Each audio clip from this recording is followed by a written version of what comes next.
Hello, welcome to Manga Talk, manga podcast where we read a lot of manga all the time, three manga at a time, one volume at a time. I'm Kyle, the otaku husband, and I'm Matt. All right, and this week we're reading Hiroyuki Asada's Tegami Bachi Volume 4. Oh. All right, so Matt, any predictions? I think Goshe's going to be lost. I think Lag is going to heart bullet at something, and it's going to somebody's heart. And I think that Connor will be fat. That's true. Yeah, that explains it. And we hear some good stuff about our good boy steak. Oh yes, the majestic steak. The majestic good boy steak. All right, we open up in Volume 4 on this great color shot, which is also in the tankobon.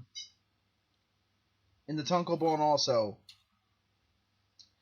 This beautiful color page. Like always, Tegami Bachi is beautiful looking. Of what we saw last time, pretty much.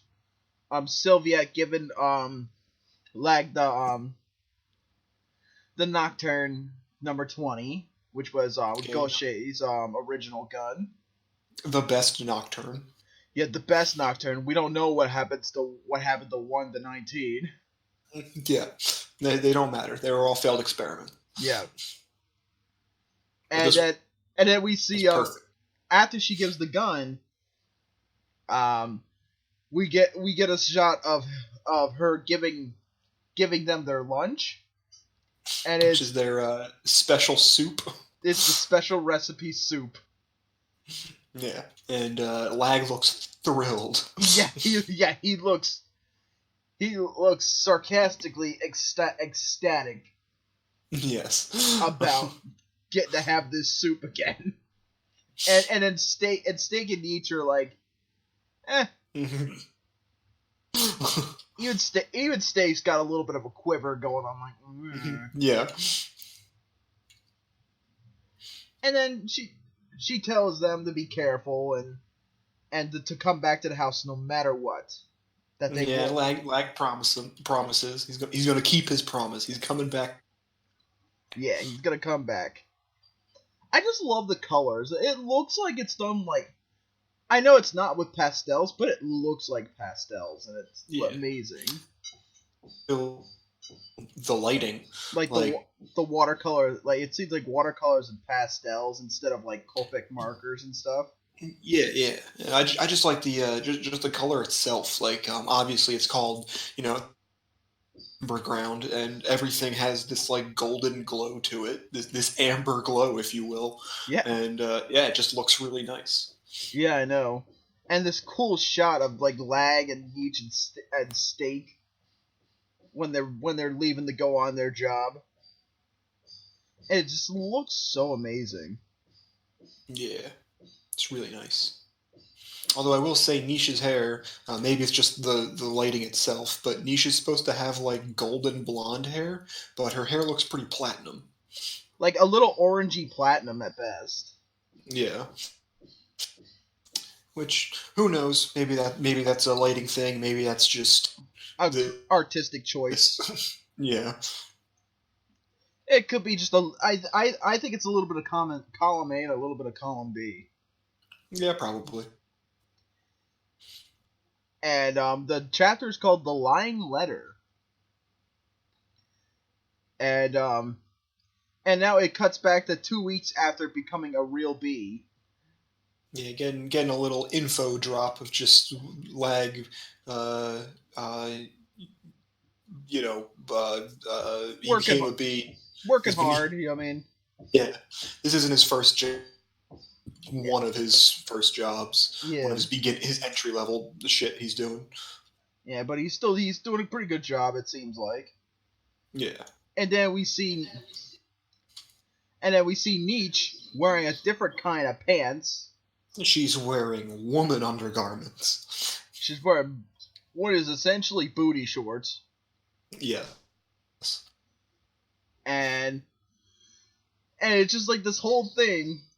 She's like, she's talking about her big pants and being washed by Sylvia. Yeah, and so while they're it's a what was it, an agreement?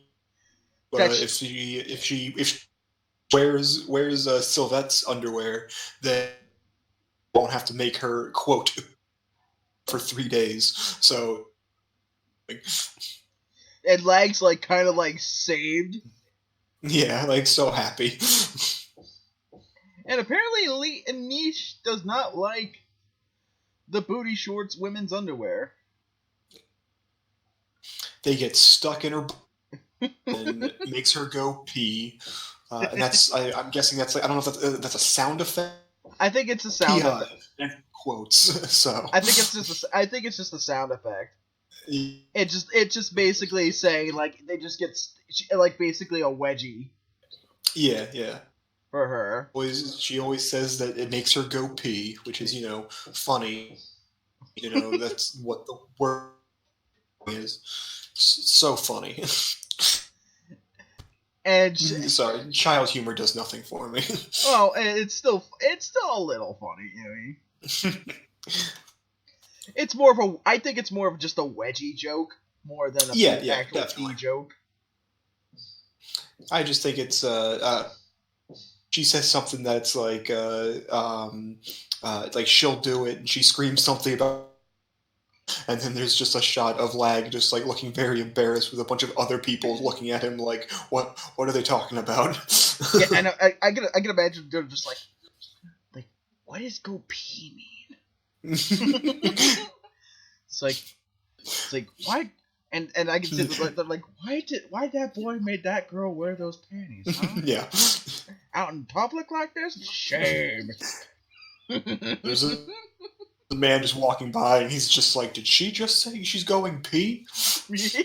And I can see the one woman just in the background just looking like, shame. Shame. And he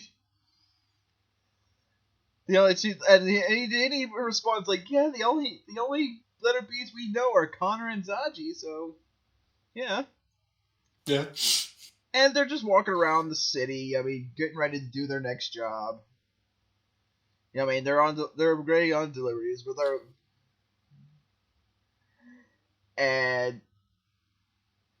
they made another delivery. Makes a comment about how it's hard to, they want to meet other people. They want to meet other people on the job or whatever. Yeah, it's hard to meet other bees because they don't all do the same job and don't do all the same routes. Yeah. So it's a little different, but it says now they're making a delivery in Northwest Usari to pick up letters from Black Milk Foods. Which I don't know if I'd want from something called Black Milk Food. Yeah, I don't know. That doesn't sound appetizing. But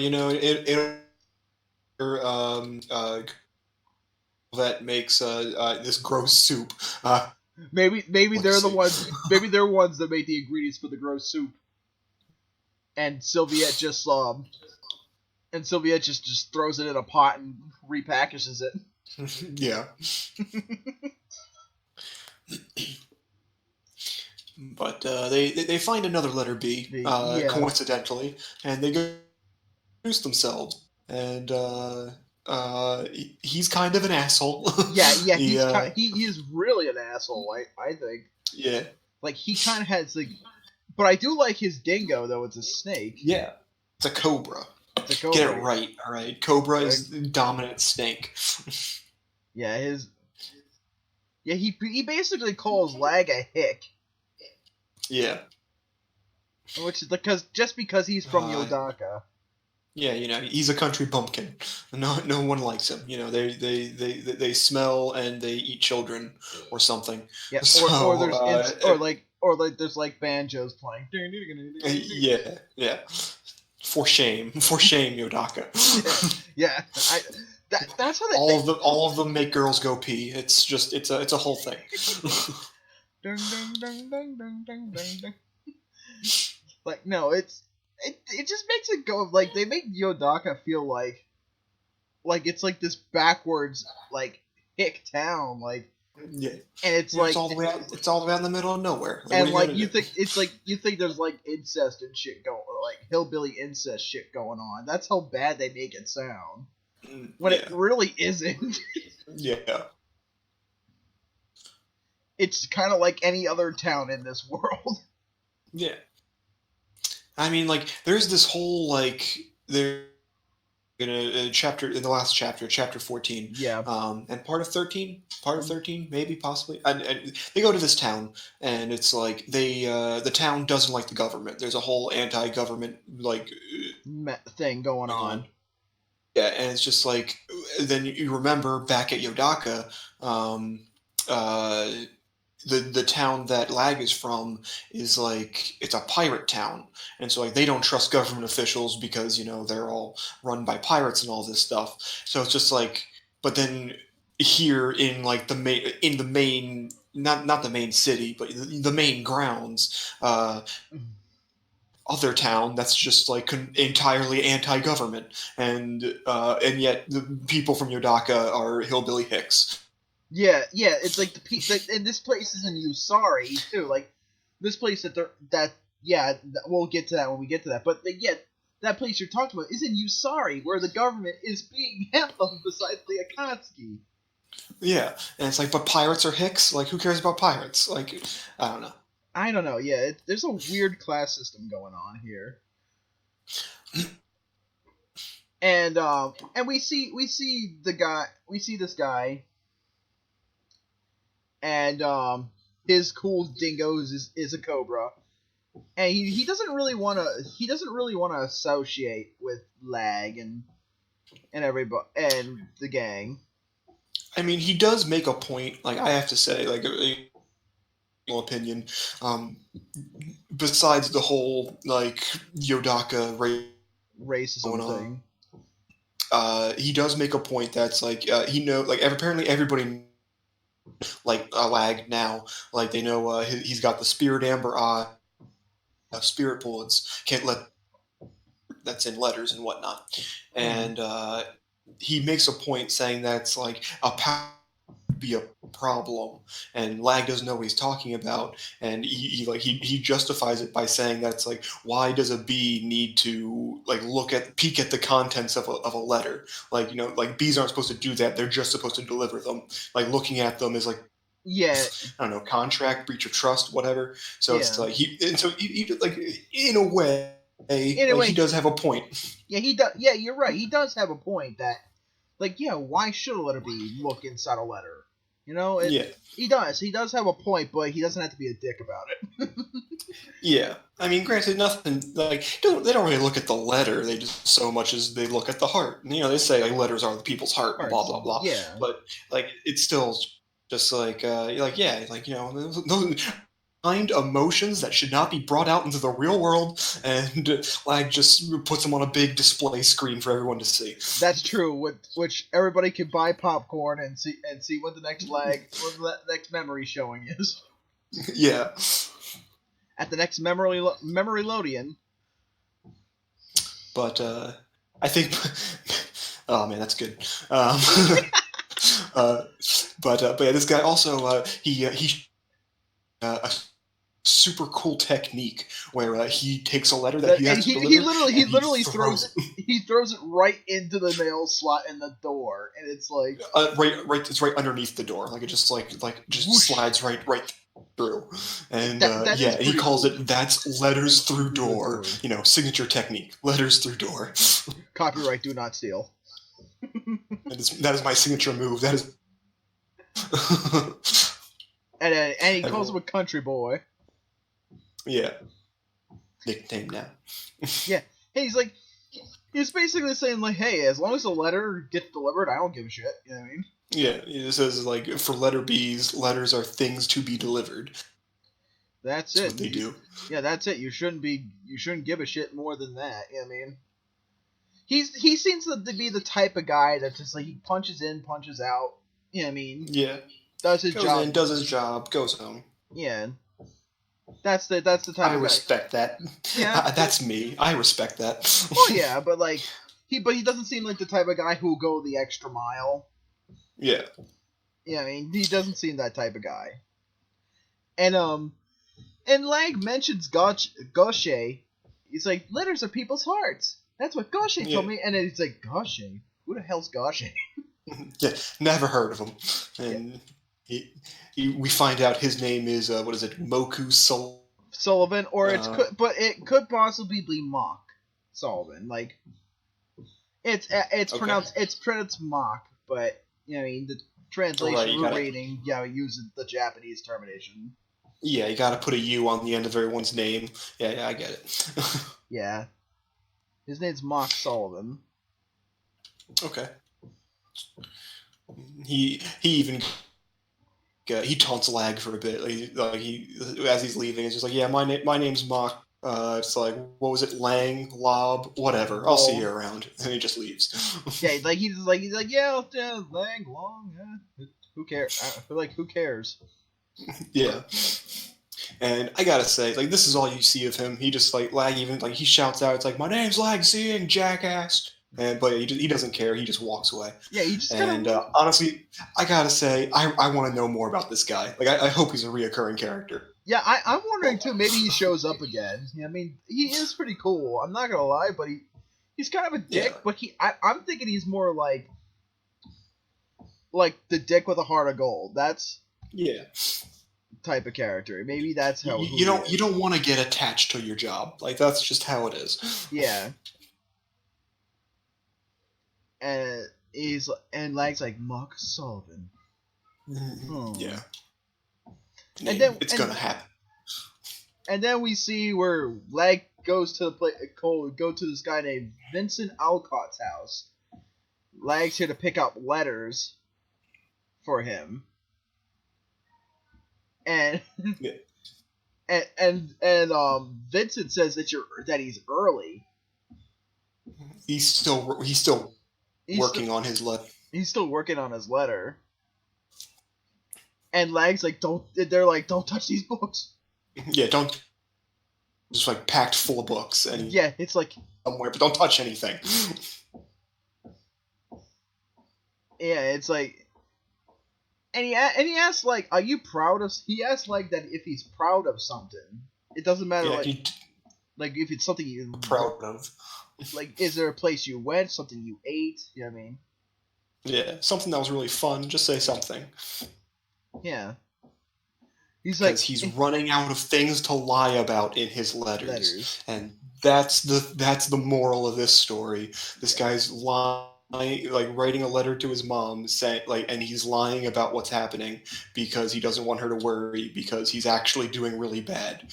Yeah, he's doing really bad. And he's a failed author. You know what I mean? Yeah, no one wants to buy his books. He's living in a rundown shack that's falling apart. He doesn't want his mom to worry, so he's basically eating half rotten food. Yeah, and Lag apparently has some kind of moral standing where lying to your mother is wrong, and an argument. Yeah, but hey, I do Vincent. I do like his design. I mean, he's pretty cool. He's good. I didn't like him at first because like goofy long nose, like it's just kind of like it's really huge, but it's like honestly, like he's growing on me. I think he's pretty okay. Yeah, like his design's actually pretty cool. Like I even like the upshot of him when he's trying to talk about when he's eating the food like his rotten food and stuff, talking about like he doesn't want his mother to worry about him. That's why he's lying. Bit like he's holding the pen. He actually looks kind of that's where the design got me. You know what I mean? Yeah. Like, yeah, okay, that looks cool. That looks cool. You know what I mean? Yeah. And he shouts so loud he books. All the books fall. And it's just like. And even the guy even says, like, you're so loud, the books all fell down. Like, these things go together. Yeah. And Lag just keeps going on. You shouldn't lie. Letters are people's hearts, Mr. Alcott. I can't write whatever I want. Yeah, like. Yeah. So he's like, he said. Yeah, he's like. That's all you have to do. yeah, literally. It's like, yeah, there's times where you could just. But this is a good thing too. This is a lesson that Lag has to learn. You know what I mean? Yeah.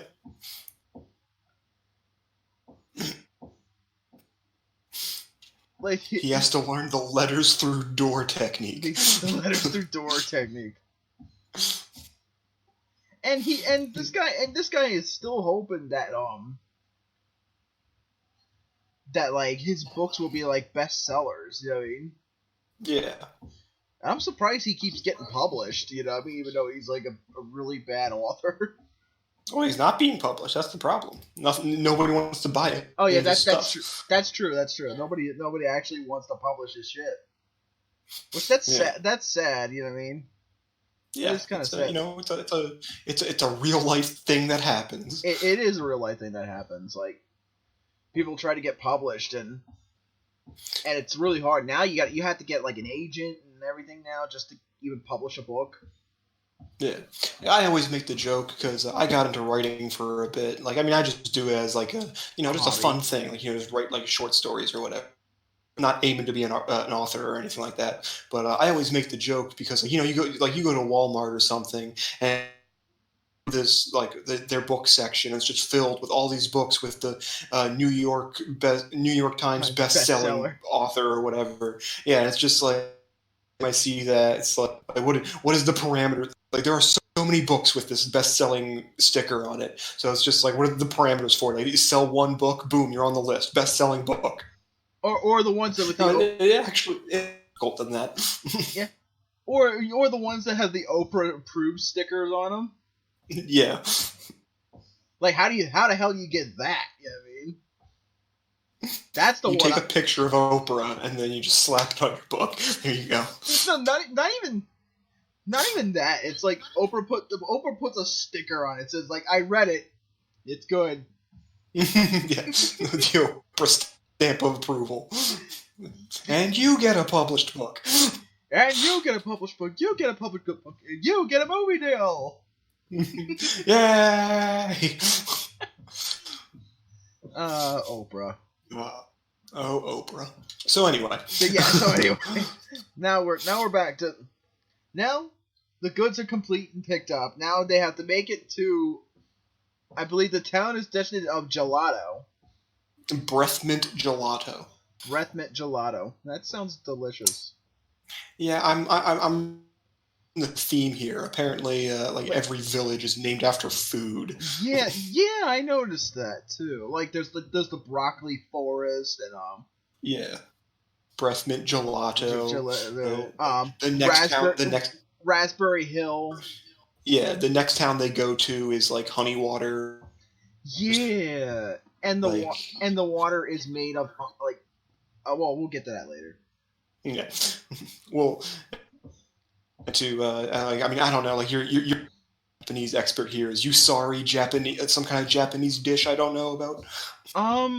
That's one I have to actually look up because akatsuki is like it's something to do with red. You know what I mean?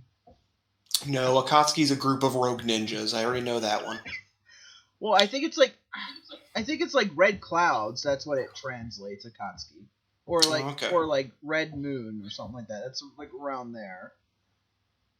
But I forget. I don't know what you saw. I have to actually look that up. What usari would translate to. They're like, well, all right. But then they're like, okay, let's go. And then Lag's like,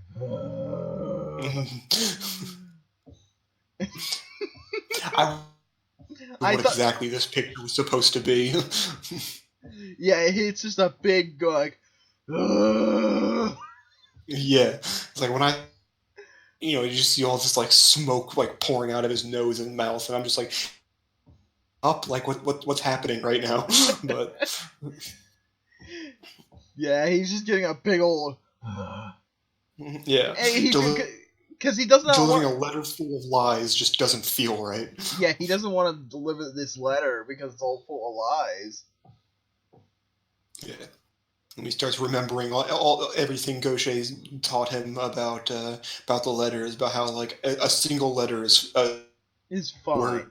Is a fine. Yeah. It's a single word is a letter. You know what I mean? So yeah, it doesn't matter what what's in the letter as long as the heart is. A letter is just a piece of somebody's heart, and you just take it there, or you just deliver it to whoever it's got to go to. Yep. And then we see more shots of the surrounding area in the sky, which still looks really cool. You know what I mean? Yeah, a lot of mountains in Amber Ground. Yeah. Or who knows? That might be Gaichu shit. Who knows? Yeah. You're underground sleeping. Yeah. Exactly. But like now, I think we're making it to mid-breath gelato. Yeah. I do kind of like that where it's like it's not, it doesn't do the Lord of the Rings thing where there's not 500 travel. All right, we got to go here. Okay, next panel, they're there. It's literally, next page is there. It's not like 500 pages of them walking. Yeah, it's I mean, cool to see them traveling and then have to fight a Gaichu or something, but it's like there's no padding. It gets to the part that's important. Yeah. Speaking of which, I do kind of like the as they enter into town, they meet a man and they're asking about Mrs. Alcott, Vincent Alcott's mother. Yeah. And there's just this man just in the middle of the street with a bunch of sheep around him, and he's holding one of them down, shearing it, and it's just and the sheep's got a story. and the sheep's loving it too. He's like, oh. Yeah. I want to know more about this guy. Like, why is he just in the, like? There's no grass, there's no feet. Like a small town, and just a bunch shearing one of them. Like, and I just look. If you look at the sheep's face, it's just like, oh. Yeah, the sheep's just loving it. It's hilarious. Like, there's so I love when Tegami Bachi doesn't do it. Like, it does more subtle comedy than it. Yeah. Like, it's just like comedy in passing. Yeah. And it's much more funnier than, like, jokes being thrown in your face. Like, there's manga that do that, and they could do that well. Like, for example, Bobobo, which can do jokes being thrown at you like that and be funny because it's so out there, because the world is meant to be, like, out there to begin with. Yeah.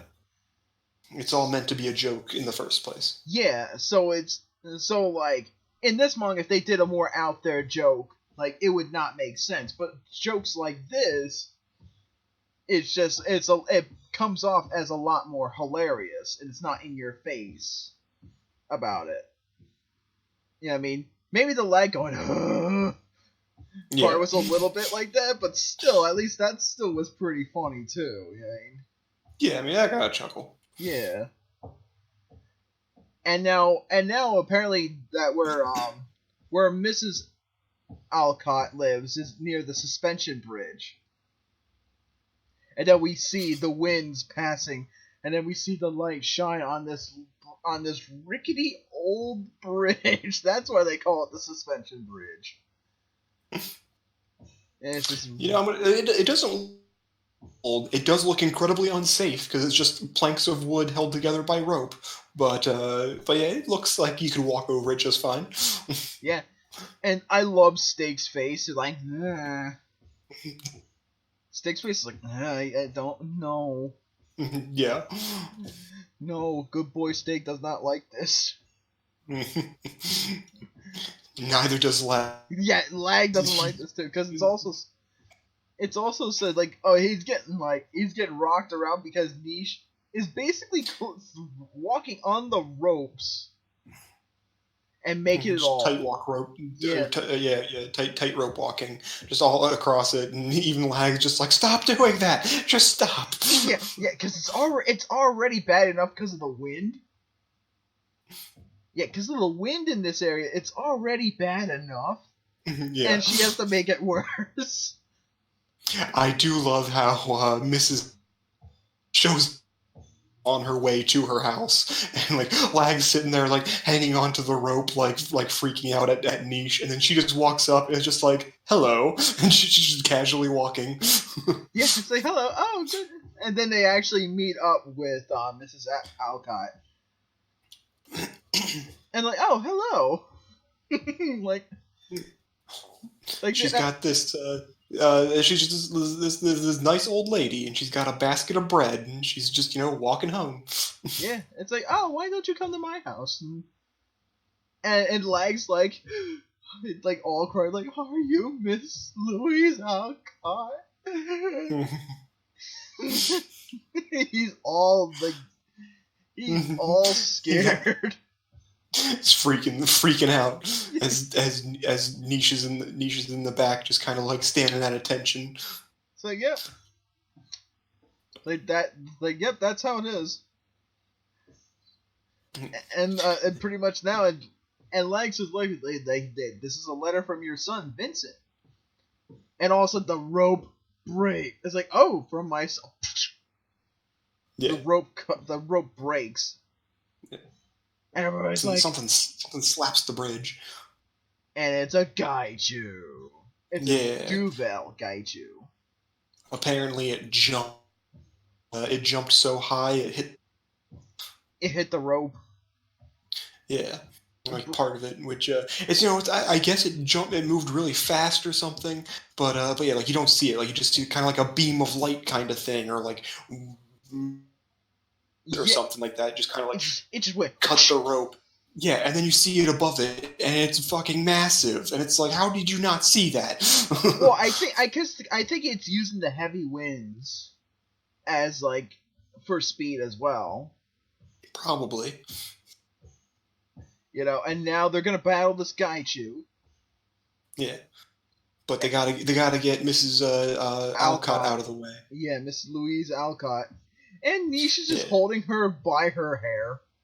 Yeah, I do like Mrs. Alcott. She's just like you see the hair wrap around her, then she's being held up, and Niche is like running away, and she's like, "Oh my goodness! Oh my! Oh my!" And literally, she's doing Niche is doing a kind of a Naruto run. Yeah, she's doing her way over. Yeah, she's Naruto raying her running away for all over, and there's still Lag's about to fight the Gaichu, but Lag dropped Vincent's letter. Oh no, the letter of lies. Yeah. And this is what I thought was like kind of a cool moment where it's like he wants to go get it because he has to deliver the letter, but then he thinks about it. It's like, should I risk my life to deliver a letter made of lies? This is a real big conflict in Lag's judgment. Yeah, and then he remembers how Gaucher like jumped in the way of an attack to save him, and he starts thinking about it. It's like, what kind of letter was I to Gaucher? And like he plays the memory of him being all like, no matter what, I'll do. Yeah, I'll deliver. Because that's my job. Yeah, that's my job. You gotta do what you gotta do, Yeah. And now Lag's is going for it. He's like, it's a job of a letter B, and he's going for it. He got the letter. He gets the letter for a second, and then it's out of his hand again because he can't hold on to anything. Well, he's got the Blazer Drive symptom of people can't keep things in a pocket. Can't keep stickers in a pocket. You know what I mean? You got a big letter bag, you can't keep the letter in a bag. Nope. I mean, granted, the Gaichu does fly up and knock the bridge down again, but I'll give Lag a pass this time. But it's okay because Niche shows up and she jumps up and grabs the letter. Yeah, she got the letter,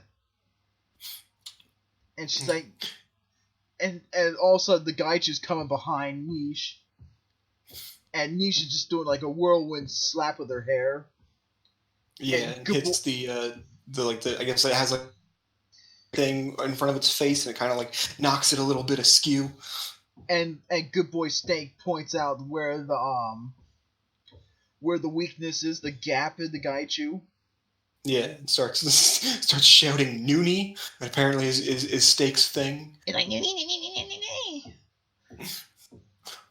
And all of a sudden, Lag's eye charges up, and he's doing he's loading the bullet, and he uses the Akabari, and shoots out one of the biggest heart bullets, and then bam, hits the guy to square on.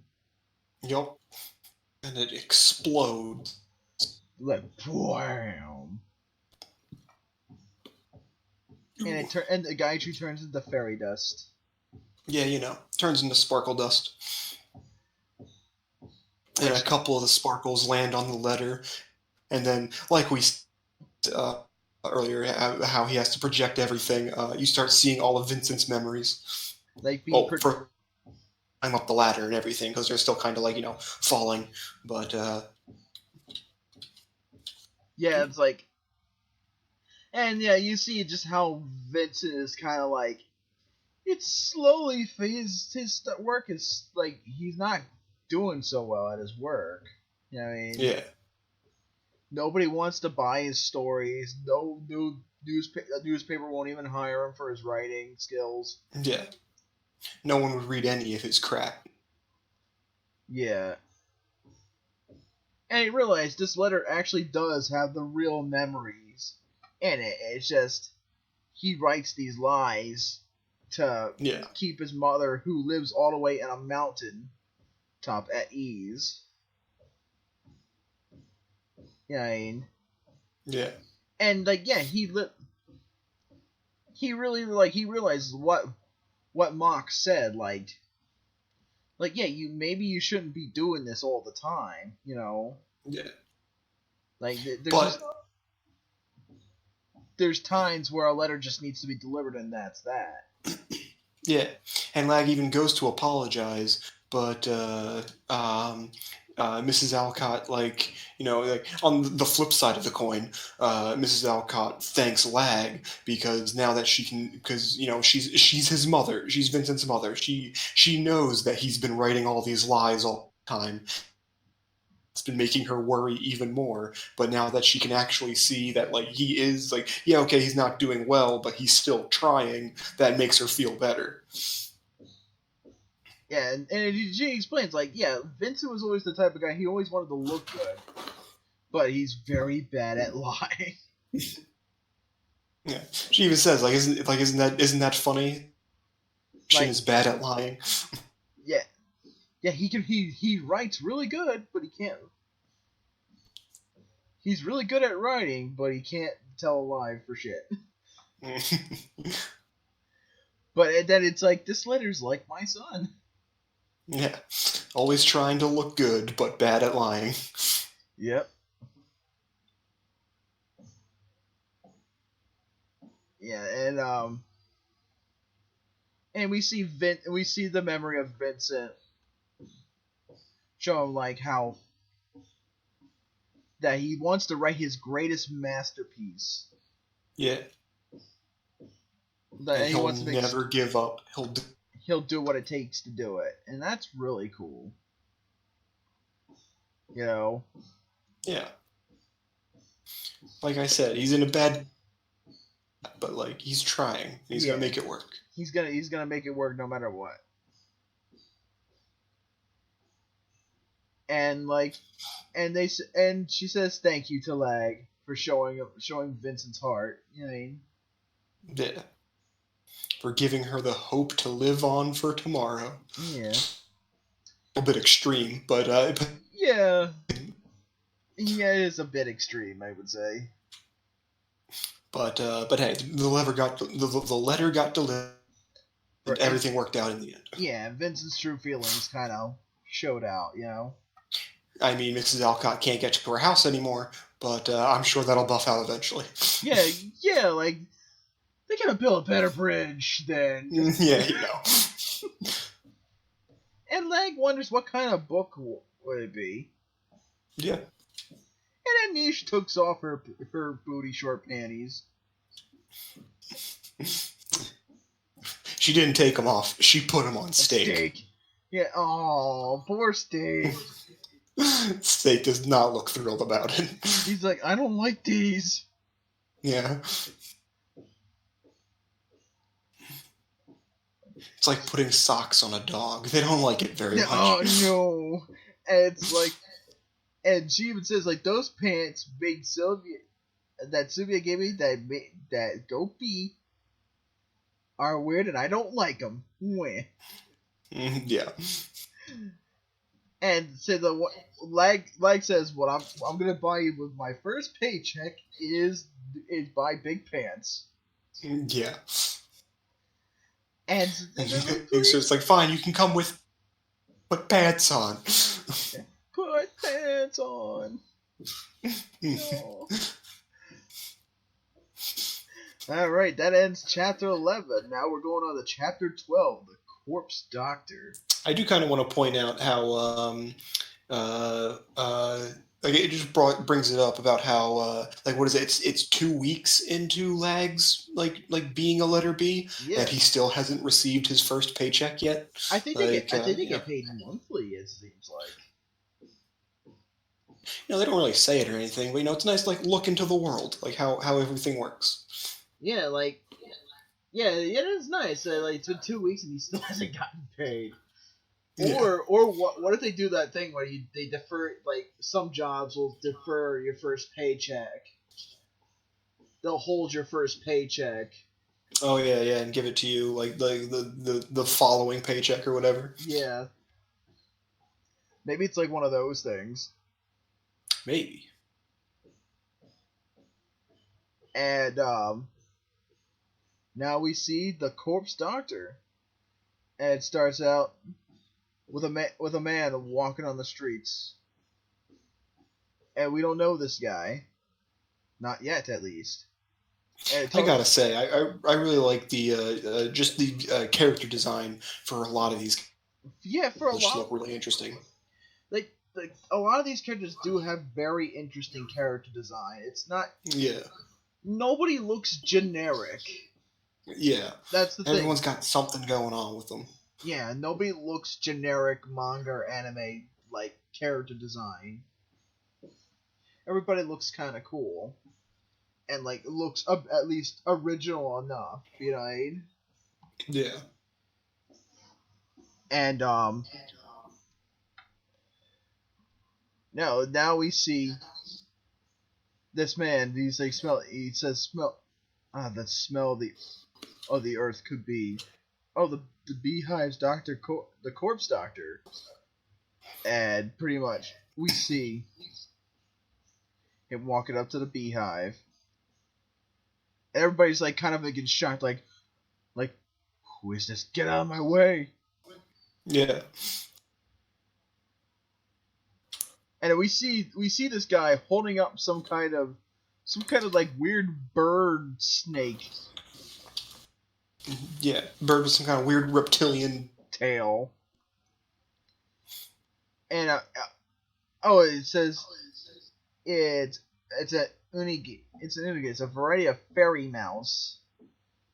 Yeah. Fairy mouse bird. Fairy mouse bird. Yeah, it's from Northwest Yodaka. So they got these things in Yodaka? So, I do like, I didn't notice it now, or I didn't notice it until now, but yeah, it's like they just, it shows him walk, and there's a man and a woman sitting on a bench talking, and they're talking about him, and he's like, oh my god. Yeah, they're the ones actually saying the dialogue in here. Yeah, and you can actually see it.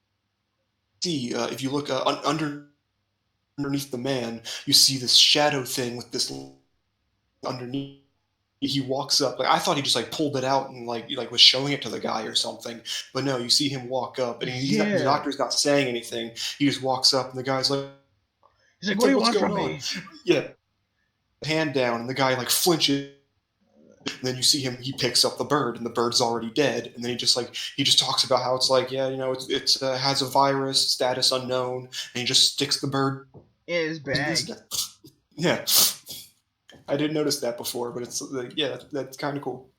Yeah, that is really cool about him. And then we see Lag saying good morning to everybody. He's literally just like He's literally now on autopilot saying, "Good morning." Good morning. Good morning. Good morning. Saying it to everybody. He's basically on autopilot. Yeah. And even like Connor Zaji show up. Yeah, Connor and Zaji show up with gas and I forget Zaji's dingo's name. It has a long name. It's a I forget. You know, it's not as easy as Gutsu, but gas. Yeah, Gasu. Yeah. But Zaji Connor. yeah, he gets flag and he's got dark rings under his eyes. He looks exhausted. Yeah, he does. He looks very exhausted. And just like, oh yeah, like everybody's asking, like, you haven't had a proper medical exam, huh?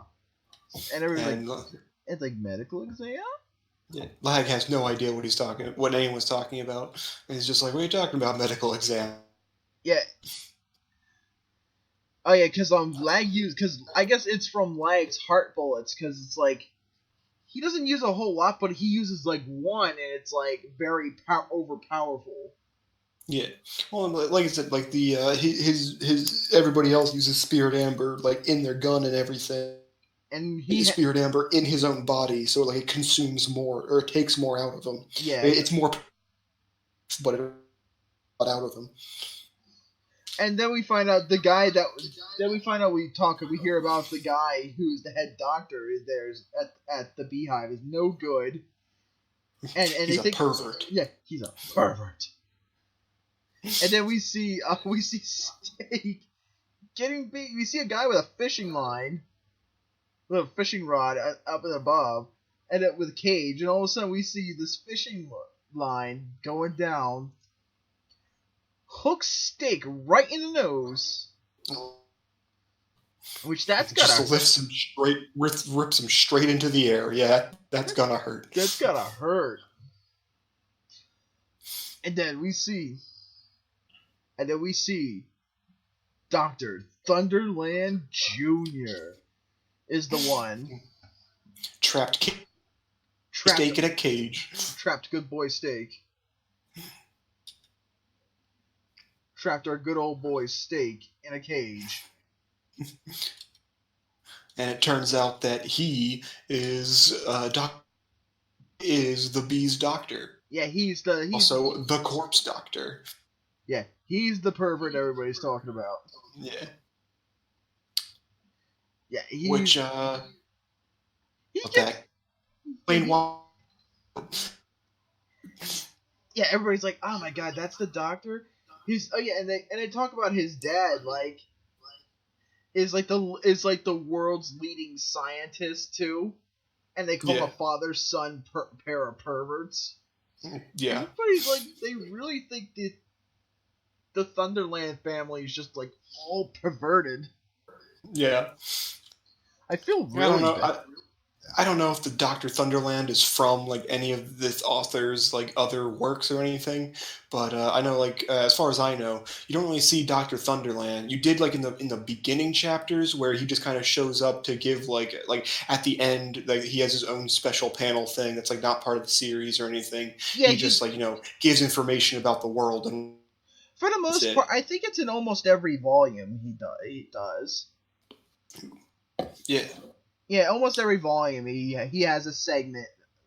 The actual Dr. Thunderland actually has a segment, and he kind of just like gives you exposition and shit. Yeah. And tells you about the world and the world building more than anything. And Dr. Thunderland Jr. is the actual character, I think.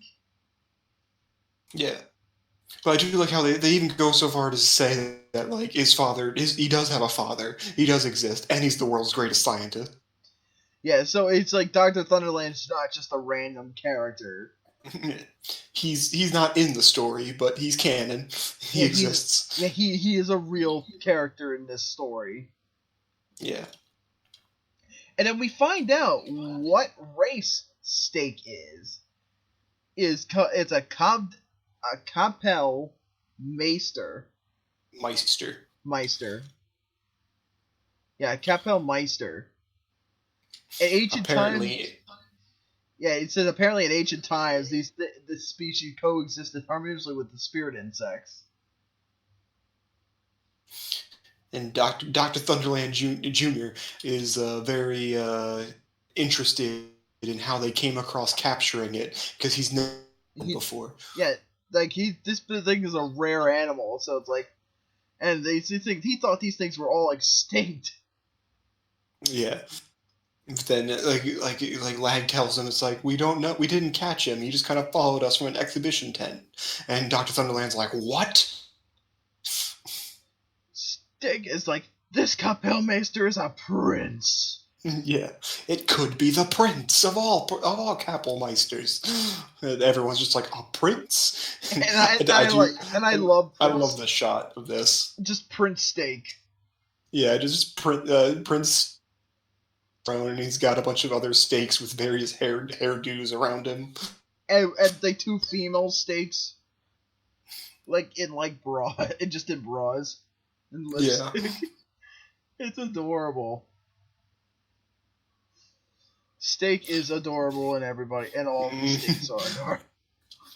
He is the Prince of Steak. The Steak Prince. And but now you get to see how Dr. Thunderland Jr. really is, where he doesn't care if it's dead or alive. Dissect everything. He just wants to dissect everything, and it's like we hear Steak going. He's the head of biology, and he's like he studies the various creatures of the world and cures diseases and tries to make it easier to live. Yeah. So he has a purpose, but he's just really creepy about it. Yeah. Yeah, and then we find out Dr. Thunderland belongs to the AG Science of Living Creatures and Advisory Board of the 3rd Division. Which is a big fancy title for he's a biologist that dissects everything. Yeah, pretty much. He does human autopsy, from dissecting animals to human autopsies. Basically, he does anything involving Gaiju research. Yeah. He does anything involving dissection. Yeah. Pathology, specifically in relation to water and earth, plants and animals. Mm. Yep. And they always said nobody can enter at this point because the doors are so strong. So he says basically Hell's Kitchen. Yeah. And everyone's like, oh my god, Hell's Kitchen. Then we see Gordon Ramsay. I'm kidding. Yeah. Niche is having none of this. Yeah, it's like, no, this is... Steak is hers. Steak is her dinner. That guy thinks he can food, and so he jumped. Steak's her dinner. Yeah, if anyone's gonna eat steak, it's gonna be her. And which it's just funny. And then Dr. Thunderland's like, wait a minute. He realizes when Niche is chasing after them. Wait a minute, this is the child of Manga. Yeah. And it's like Dr. Thunderland's doing a pretty good job of getting away from Niche. Yeah. He gets into his fancy the Hell's Kitchen. Massive doors that can't be opened that Niche cuts through with no problem because she's the golden sword. Yeah, the child of Maka. The legendary. This is where he realized that's no way, you're the legendary creature Maka of the golden sword, and it's to think that your hair was apparently these doors were of super special metal alloy and all this stuff that was made it impossible to get through, but the golden sword through it no problem. And she sliced through those doors like butter. Yeah. Or in Dr. Thunderland's case, like cheese. Haha. Oh, and she's like, nobody eats my steak. Yeah. And Dr. Thunderland is even more just like thrilled about it. It's just like, I have to dissect you. And even Niche is like, when he says superb, and Niche is like, Like, yeah, like, what? It gets like a little sparkle, like maybe there's an inkling that like, oh, he's complimenting me? Yeah. And it's like, nope, I gotta dissect you. I do like Lag shows up and he's just like hey, like, give us back steak. And my dream corpse. I was like, but he's still alive. Yeah, what are you talking about? I know, it's hilarious. Yeah. He even he runs off to the I guess like those were the big doors. Those were just like the first set of doors. He goes to his actual Hell's Kitchen and is like, no, you can't come here even if you're a bee. This is strictly forbidden. Yeah, this is like you don't have access to these doors. Nah. Yeah, but then a bunch of heart bullets shoot out everywhere, and it's Zaji that's the one doing it. Yeah, and you get a little backstory for her. This is the part that I don't understand. She still goes on to talk to him or say that he's like a perverted doctor and all this stuff, but it's like the actual reason she hates him is she was taking care of a bunch of stray cats, and apparently he took them and dissected all of them. Aw. Yeah, I know. How does that make him a pervert?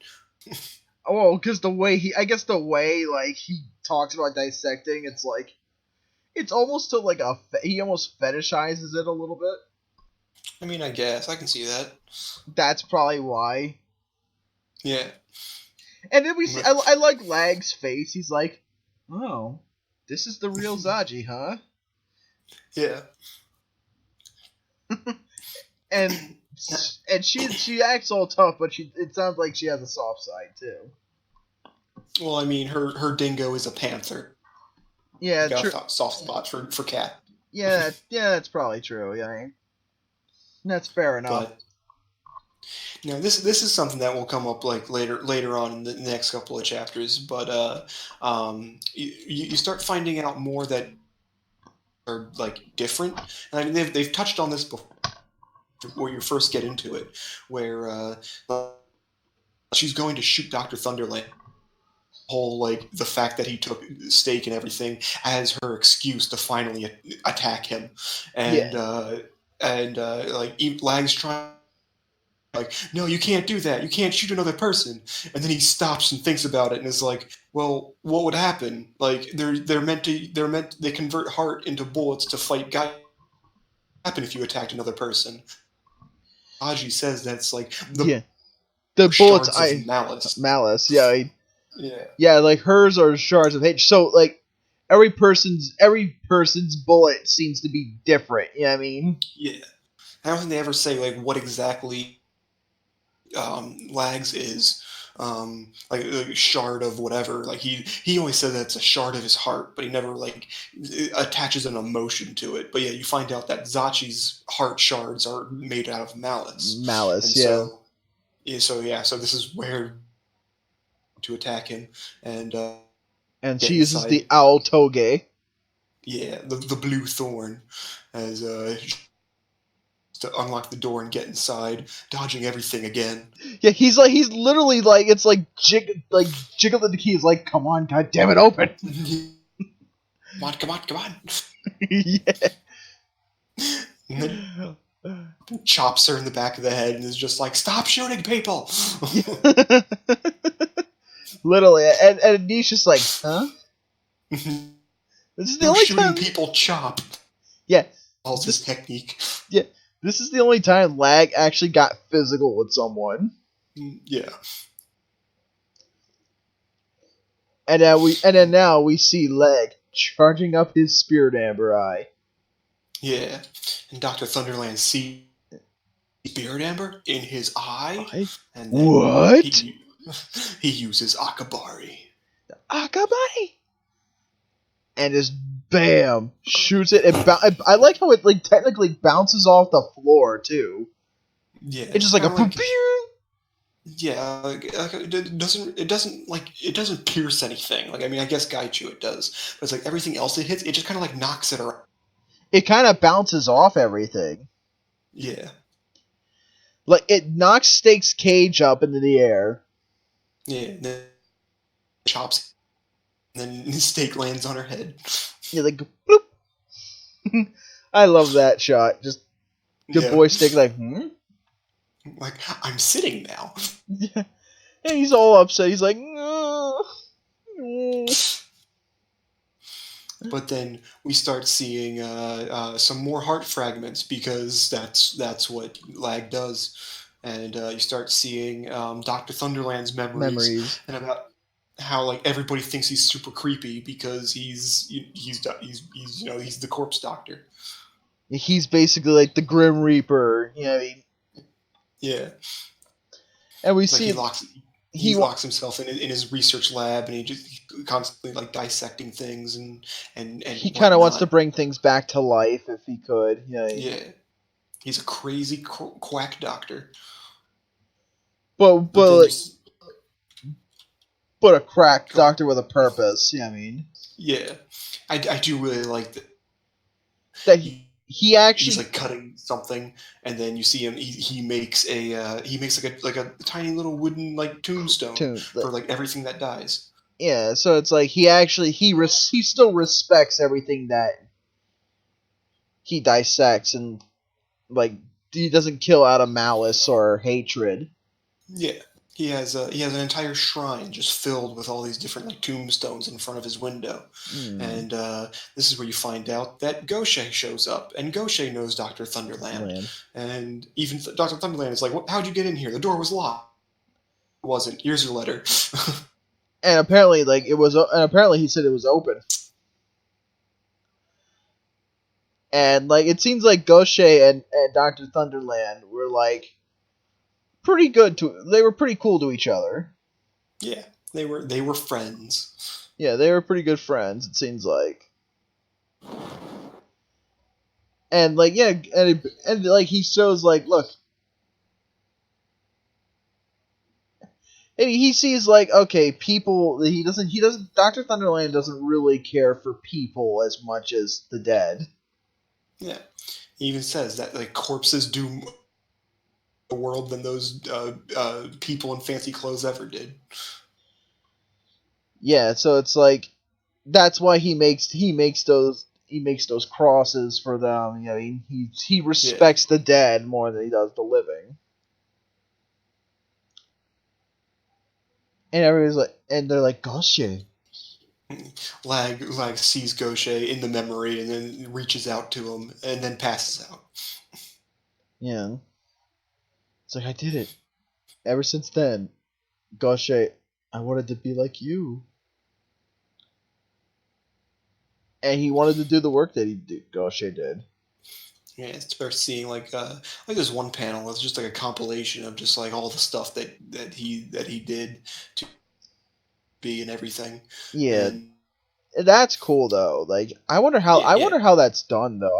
I've never seen how this is done. Like I want to find out because that's cool. Well, you see, Kyle, you just things and then you just post the pictures on everything else using Photoshop. But Photoshop wasn't around it wasn't really as advanced when this came out. And you just got to get so good at drawing, you can just redraw the same panels over and over again. Yeah, that could too. Yeah. But so yeah, we see like Lag said like I'll find Goshe. And as he wakes up to see Dr. Thunderland looming over him. Yeah. And it turns out all of Zaji's cats are alive. Dr. Thunderland just took them to make sure they weren't carrying any diseases or anything like that. And look at all these. She's a crazy cat lady. She loves them. They're her babies. They love her. She loves them. They're her babies. I do like Dr. Thunderland just like talking to Lag, and he's just like, yeah, like seeing Steak, the child of Maka, and you with the spirit amber. Like, it's been quite a day. Like, I want to dissect all of you. Yeah, yeah, literally. He's like, oh my god, like, there's so much to dissect all at once. I don't know which one to choose. Can't handle all this dissecting. Yeah, this is why I told you, like, he kind of fetishizes it a little bit. Why people kind of think of him as a pervert, because he kind of fetishizes it just a little bit. I can see it, yeah. Yeah, I love the sound effect with all the cats. It's like, yeah, wash joy, yeah. It's so cute. But yeah, Dr. Thunderland goes on to say that it's Lag's precious friend and his was Gaucher. Yeah. And the doctor asks Lag for a favor.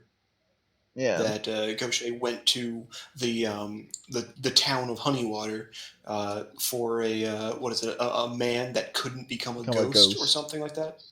Yeah, the man who couldn't become a ghost. And he tells Lag that it's like, oh, if you go, like, deliver my letter to this town and deliver my letter to the man who couldn't become a ghost about what happened to Gaucher. Yeah. And that's where the quest goes. Yeah, that's where our next adventure goes. And I like the shot with Steak and everybody. Zaji with her cats being all serious, and the cats are just crawling around her. Yeah. And Connor, I guess he doesn't really just say it to Lag. I guess he says it to all three of them, and it's like, I want all of you to. Yeah. There. But he's mainly using, like, okay, this is more Lag's mission because he wants to find out about Gaucher. Also, because Lag can, see people's hearts and whatnot, so he has a higher advantage. He has more to gain from this than anybody else. Yeah, that. And now we're going on to chapter 13, which is Honey Waters. Honey Waters. Honey Waters. Get that good tasting honey water. No, don't do that. Yeah, oh god. No, don't do that. You're crazy. We'll get to that. Yeah, we'll get to that later. And then we see this, like, church-like place. The chapter starts off. And then we see Lag standing there, not in his full uniform, but we see Arya playing a violin. Yeah. And it's probably making a very beautiful sound. Probably. But yeah, apparently this is one of the things that she can do, where she can use her heart by using her violin to create this, like, anyone song gets, like, it heals other people's hearts. Which, that's really cool. That's actually kind of cool, though. Yeah. She's the Sakura of this series, where she's just resigned to support role, but we'll see if that's true later on. Yeah, maybe. I mean, yeah.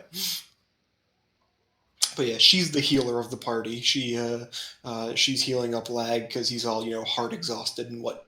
Yeah, like because he uses way too much heart in just one bullet than anybody else in, like, an entire job. And we see Zaji talking about, like, this is how she heals people. Yeah, and she even says that it sounds like air on the Magistral Suite number 3.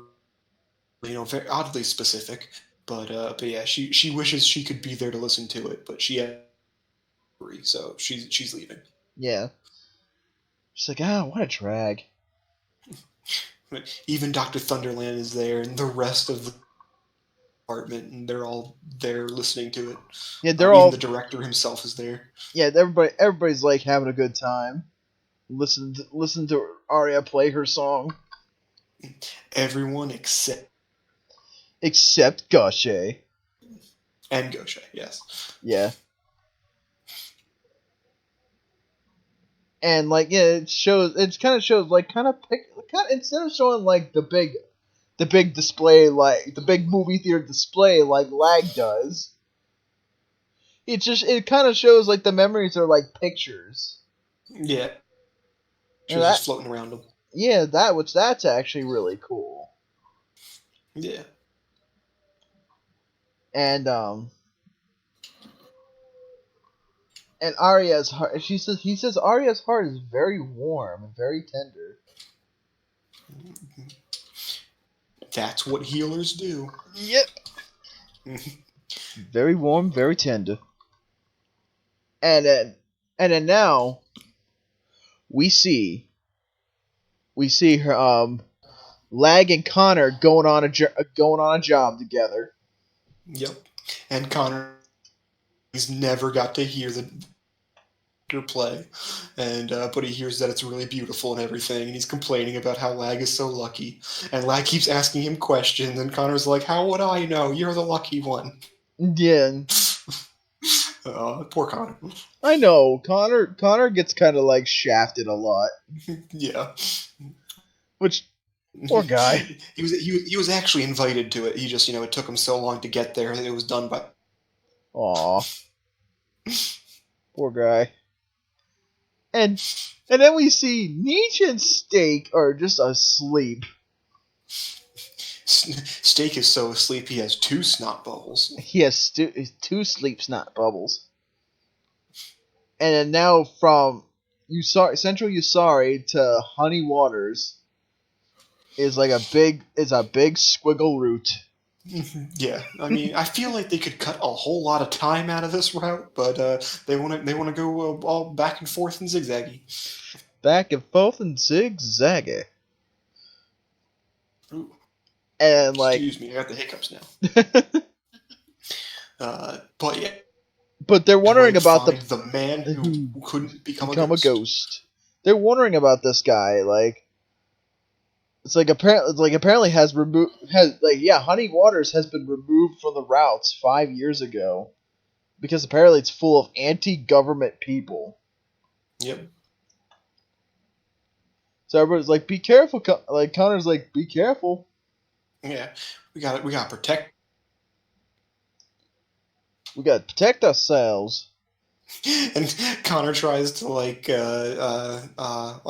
make him sound like such a like a bad. Don't worry about paying for the cart ride or anything. That's all on me.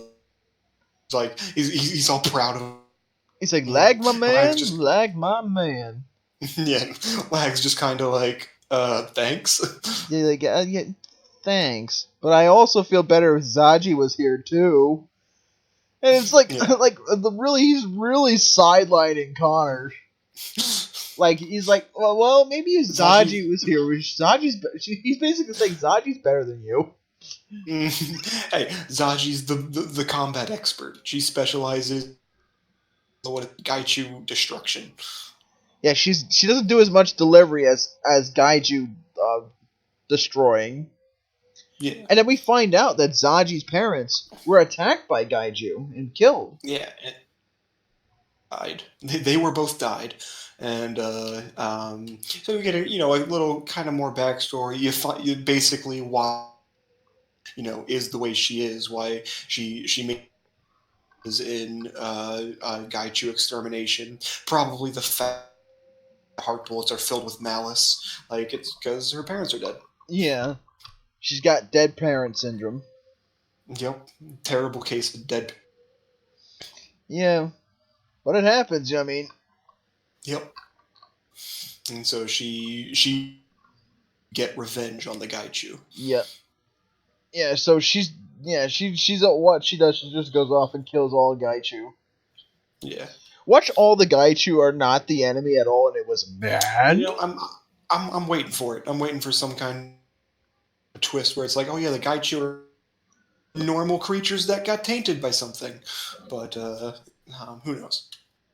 Or maybe the great spirit insects. You know? They're the shells of the spirit, the The great... trapped in the amber. Yeah. They are all stakes people. They're what people evolved into. Yeah. Hey, that would actually make kind of sense, because why does Steak know where all their weaknesses are? And he's got animal. He's got steak instincts. He's got that sixth sense called steak. Yeah. Steak being good boy instincts. Now, here was something that I thought was kind of interesting, where Lag asks Connor, "How do Gaichu kill people?" And when I first heard this, when I first read this, I was just like, "They have giant claws. Like, what the fuck do you mean? How do they kill people?"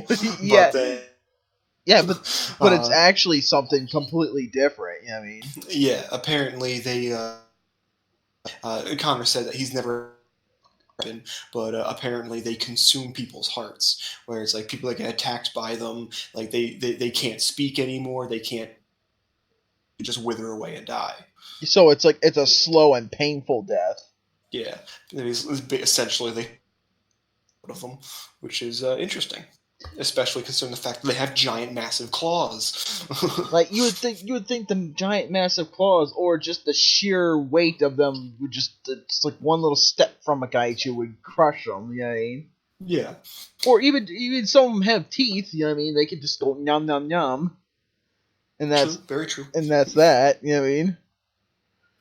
I know if they just suck the soul out of them and call it a day. Yeah. Pretty much. And like everybody, and even Connor's like, it'd be cool if Zaji teamed up with us. You know what I mean? Yeah, it would be cool if all three of us teamed up. If it happens, we have to help Zaji. And like now the cart's speeding up, and all of a sudden, it's still like Nisha and Steak are still sleeping. Yep. You'd think they'd wake up, but nope. They must be very heavy sleepers. Right, they gotta get their rest. Yeah. But now they're almost to the town. And Leg's like, "Hurry, Connor." And poor Connor's lagging behind. Even his dog's going faster than him. Yeah, even Gas, who is basically an old dog. Yeah. Oh my god, why? This path is so steep, why? Yeah, Connor's basically like my enemy, steep hills and stairs. No, stairs, my one weakness. Oh, like in Kung Fu Panda, my mortal enemy, stairs. Oh my god. And Lag's like, he's like, "Do you have any water?" Connor's like, "Do you have any water?" Like, just like, "Sorry, don't have any left." He's like, "Keep going," Connor. Like, "God damn it!" And then we see this liquid that looks like water coming out of the mountain.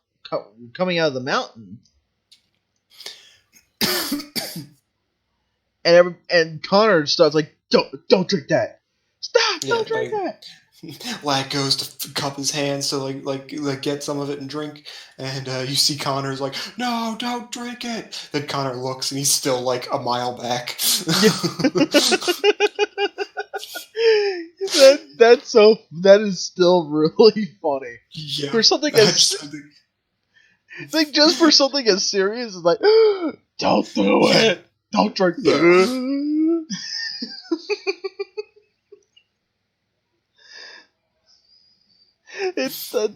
That's the subtle comedy.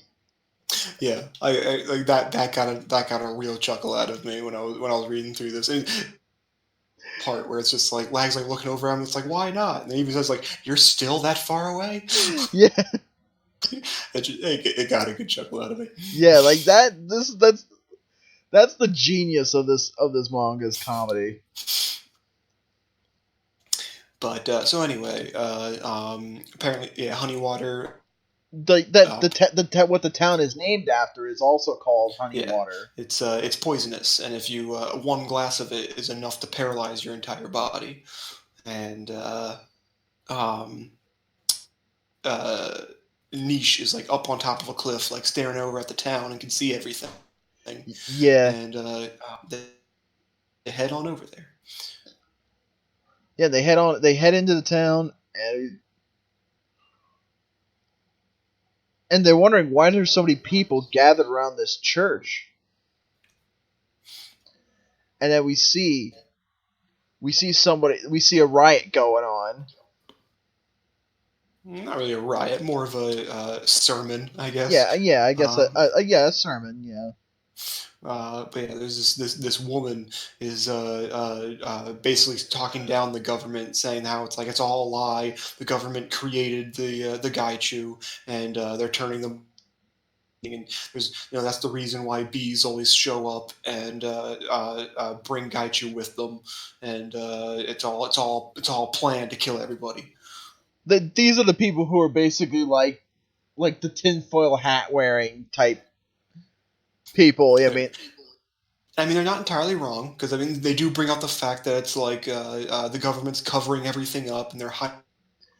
It's like, that is what they're doing. Yeah, the government does hide a lot of shit. I'm not gonna lie in this. Yeah.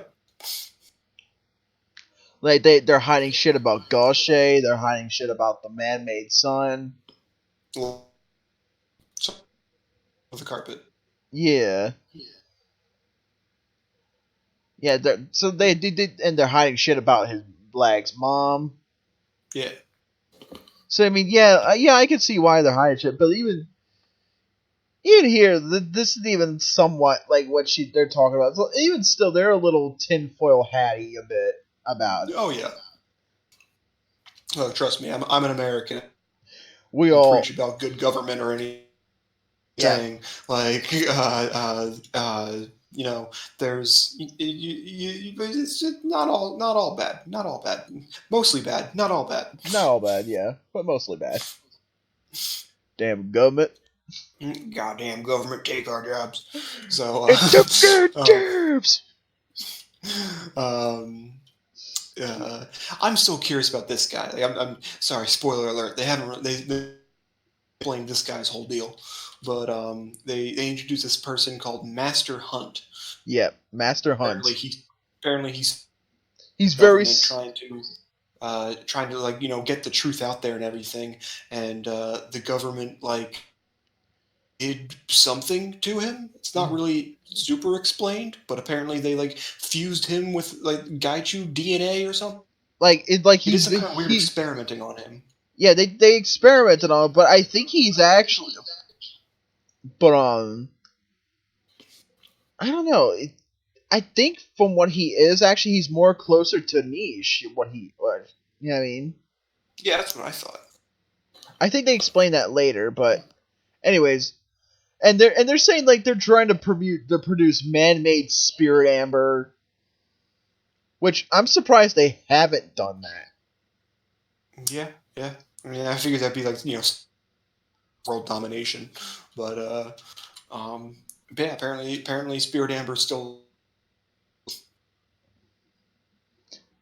Yeah, there's still an actual source of it. It's not man-made. You know what I mean? Yeah.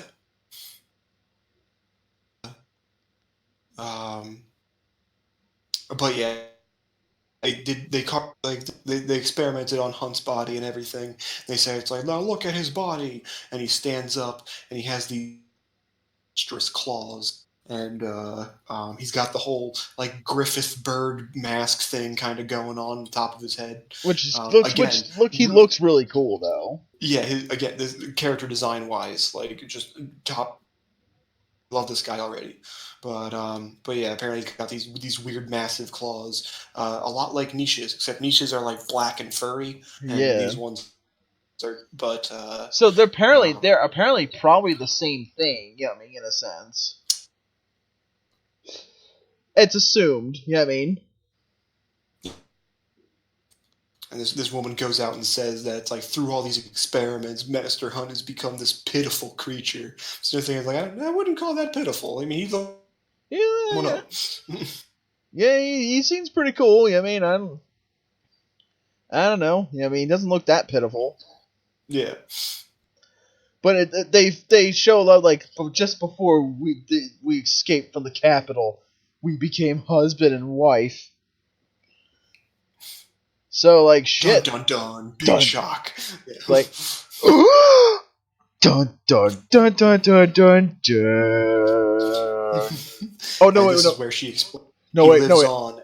No wait. I gotta go to the Law and Order. Anyways, and this is how he lives on. He is the man who couldn't become a ghost. And Lag's all like, gasp, name drop. I need to speak to that man. No, it's more like he said it. Yeah, he said the thing. But yeah, they got to, in order to restore the true Empress and to create the blessed world with no class discrimination, Master Hunt lends his powerful anti-government organization, or leads his organization.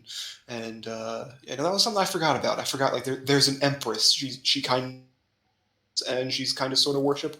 Yeah, they worship this holy Empress. Yeah, I mean. Yeah. And now everybody's kind of like, I came from far away, Lady Sarah, Lady Sarah. That's what we find out. That's her name is Lady Sarah. Yeah, Lady Sarah. And then she uses the magnificent spirit amber that looks. It's a black spirit amber. Which is the same one that Goshe used. It's almost exactly the same.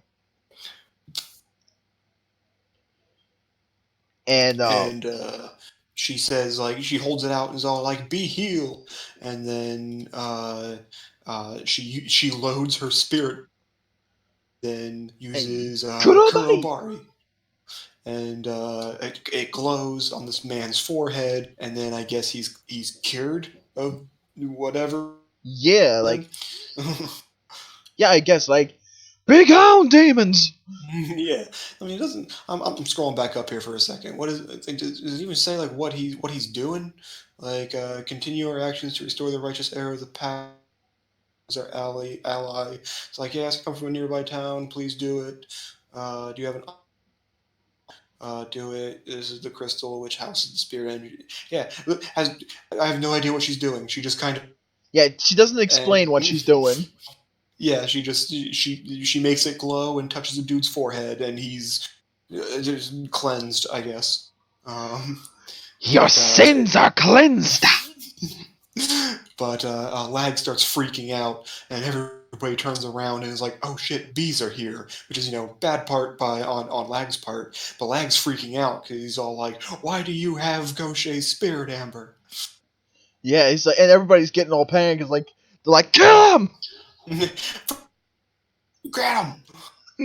Fuck them shit! Fuck them little bastards up! Squash the bees! Yeah, literally, it's like, fuck those little bitches up! Come on, man!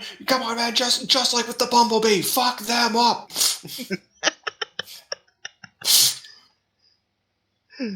and then she's like, when Lag asked, like, why do you have Goshe Suede's spirit amber? She's like, boy, I have no idea what you're talking about. This has been mine the whole time. Yeah, but what are bees doing here? Everyone get them! And then it turns into a mad dash as Connor grabs Lag and starts scrambling away. Yeah, it's like, run, guys! Run! Oh, poor Connor. Poor Connor. I mean, for a fat man, he can run. Yeah, I think he's way too good at it. Yeah, he's practice. But, and then we see the Mr. Hunt here, the big guy. He's basically saying, like, how long do you think he's doing this, Sarah? Like, yeah, just give it up already. Like, we don't need to do this. And like, stop. She's having none of it. She's like, stop wavering. It's too late to go back now. This is what we're doing. Like, yeah, it's like, no. Say, no, we're doing this. Shut up. Yeah. But then you see Niche swirling helicopter blades, which I love that. Like, yeah. She basically could fly with those things. Essentially, yeah. And she never does. She never really does. Yeah. Like she, even like, like, don't do it, they're people. And then she just like smacks them on their head, and then like just knocks them all out. And then she even looks and says like, "No hurting people, chop," right? And Lag's all like, "Oh, she did it." Yeah. Oh yeah, she remembers. And yeah. I love the little sparkle that she gets, like, bing. Yeah, it's like, I did it. And then this one guy just like bum rushes Lag, like. Oh yeah, they know it was enough. They all kind of get like captured, and then Niche goes to do something, and then gets paralyzed and can't. Yeah, she's probably gonna do the no hurting people chop again, and then she gets paralyzed. And Steak too. Yeah. Steak is also paralyzed. Yeah, she manages to knock the one guy out. Yeah. It's a hard time moving, and she kind of falls over. Like, oh, poor good boy. Poor good boy Steak. And Lag's just like, she must have drunk from the water, but we didn't see that happen, so we don't know. Yeah, she must have, because, like, well, she was the one that noticed it. I think we actually did see it. She did put her finger to it and, like, lick it a little bit. Maybe. Yeah, I think I saw her do that. So it must have been explained a little bit. Sure, I accept it. But yeah, Mr. Hunt shows up, powers over Lag. You see how very menacing he is. And he just says, just go, run now. Yeah, please run. And he just smacks him away. Yeah, like shit, dude. Like he is holy shit. Like those claws, and compared to Lag, they're fucking huge. He is massive. Like apparently their husband, like him and her and Sarah, like husband and wife. Like, how does this work? I don't know. But we see this new woman comes up and grabs Lag's scarf and starts hauling him off. Yeah, and, like kind of keeps him safe as everyone else gets captured. Yeah. And he asks, like, "Who are you?" Shut up. and Lag's worried about Niche and Steak, and also Connor. Connor gets the special, like, bubble. Connor gets a special bubble. Yeah. Because I know Connor's more screwed than anybody. Yeah. Niche, Steak, Connor. It's like, what? We gotta save him. He's the most important. Yeah. No, he's the one that will get screwed over the most. Yeah. Out of all this. The end of this is what I really like, is how basically she's just I need the help of a bee, please deliver my, and you get a nice shot of her, and again, character design very lovely. Yeah. But then the last two panels, you see Gasu digging through fucking stone. Like, this dog is strong. I mean, he's a good dog. He's a good boy Gasu. On to the final chapter of this volume. The undelivered letters. This is where we find out some information that I don't know if was explained earlier, but some things that, kind of like, connecting the dots kind of things start falling in place. But before we start off at the back at the main church, I guess. Yeah, I guess they're now in the church where Lady Sarah and I guess Mr. Hunt live. They're there, and they're just like, one of the guys is just like, hey, like, these kids' arms, they're just like Mr. Hunt's, and then like they show her with her huge claws and everything, and Lady Sarah's, this is perfect, like we can use this to our advantage. Yeah, like,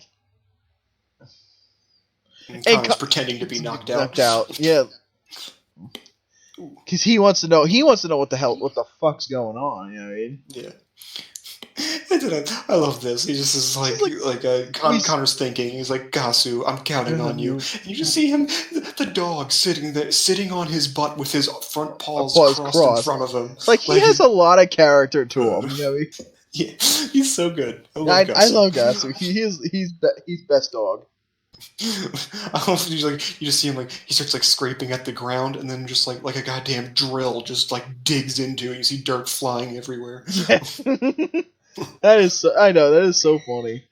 And everybody's like, and now we cut back to Lag and this girl, and she asks, "What's your name?" And she's like, Lag seeing. It's like, huh? Yeah, you know, Lag seeing. Lag seeing. The Lag seeing. The Lag seeing. Yeah. The one and only Lag seeing. And then you find out this is Anne Grade. Yeah, Anne Grade. Grad. Anne Grade. I think it's Anne Grade. Yeah, because 2 A's that makes a hard vowel, correct? I think Grad. So, yeah, let's go with that. And Grad. And then we find out the secrets of what's underneath Honey Waters. And she makes a quip about how Lag's only 12 years old when she's only 14, only 2 years older than him. But she's more of an adult in many ways. Yeah, apparently. She's like, I'm 14, I'm more of an adult than you are. Yeah. And it's like, and Lag's like, really? You have to say that? Yeah. But she, deep in this underground layer, wherever they are, she has a giant sack filled with letters. And all these letters are written by all the townspeople. Yeah, and it's like, everybody's, but why? I thought Honey Waters had always refused letter deliveries. Yeah, and says that it's like the man who couldn't become a spirit, the man who can't become a ghost. Like it's all their fault. Yeah, 5 years ago those people came to town, and pretty much it was their fault. They started pulling their bullshit. You know what I mean? And it got the government scared. Yeah, the poor people that were unhappy with their life gave these people all their support and everything. Basically, they started getting. Yeah, basically gave these people a voice that shouldn't really have a voice to begin with. Yeah, and they started getting more towns and everything, and they got more influence. And because of all their protests against the government, letter B's were no longer allowed to enter the town. Mm. The older people of the town all had letters, but they never got delivered. And then someone finally tried and delivered, but was killed by a Gaichu immediately. Was attacked by a Gaichu. And then, oh yeah, I remember that. Yeah, says I went out to save both him and the letters, but the man didn't make it. Yep. And yeah, and we find out it's exactly like what Connor said. They eat people's hearts. He never said another word. It was as if his soul had been sucked out of him, and then he died. And Connor said. And the man they found out who is they became that they found out the man who was involved with the man-made Spirit Amber experiment couldn't become a spirit. So pretty much there might be the government conspiracy might actually be somewhat true in some cases. I'm sure it's true to an extent. I'm yeah. sure. Yeah. There are bits and pieces, but in some way it's not entirely false. Yeah. It's not entirely true, but not entirely false. Yeah. And then we cut back to Lady Sarah, looking over Niche and starts talking about how. Oh wait, no, this is just like it's showing pictures of what's happening, but it's still Lag and Ann talking. Yeah, it's still Lag and Ann talking. It's just like Yeah. they're just examining Nisha's hands, like. Yeah. Looking at her claws and with this weird smile on her face. It's like, And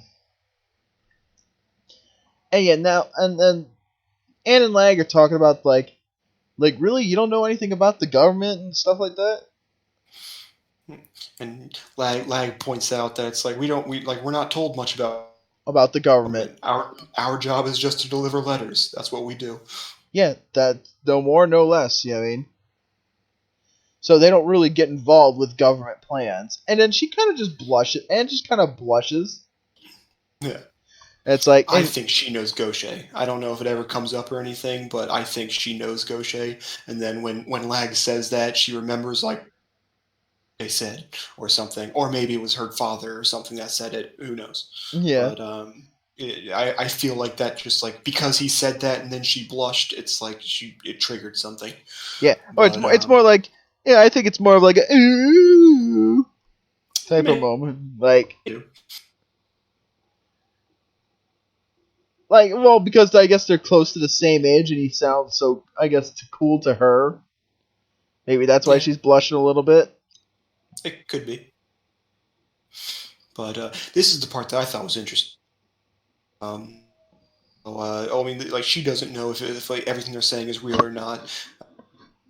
They manufactured by the government and brought here by the letters. They don't know about it's all lies, because the Gaichu are drawn by people's hearts and things that contain strong senses of hearts. And then Lag's all like, things like letter.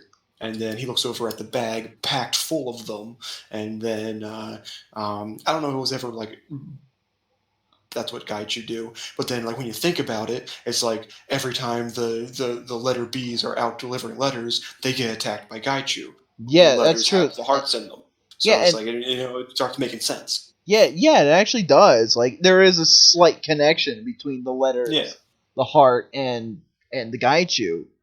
Yeah, and it's like back in the first chapter of this volume when he's like crossing the bridge and he's like he's talking to the lady and then he pulls out the letter to hand to her. That's when the Gaichu jumps up and starts attacking them because the letter was exposed. Like, so it's like it makes sense. Yeah, it does. And apparently there was a Gaichu that changed his territory. It's really close by. Yeah. But then as he's realizing this, that starts rumbling, and then he's like, oh crap! Did that Gaichu like follow town or whatever? Yeah, and the thing is, like, is this thing a volcano, or is this a Gaichu or some kind of volcano nearby? Yeah, and I like grabs his scarf and pulls it, and he's like,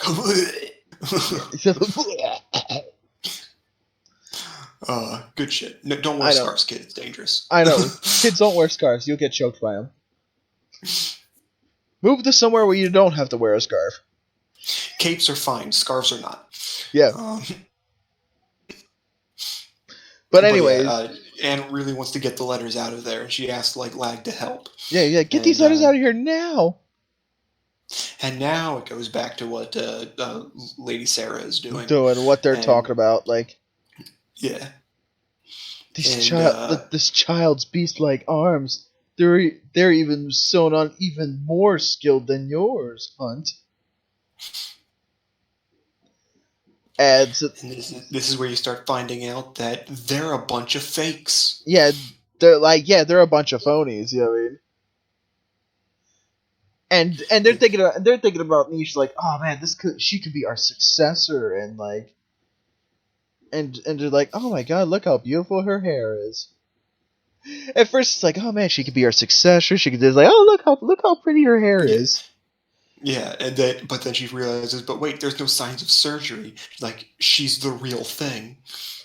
Yeah, nope. Like, yep, she is the real thing.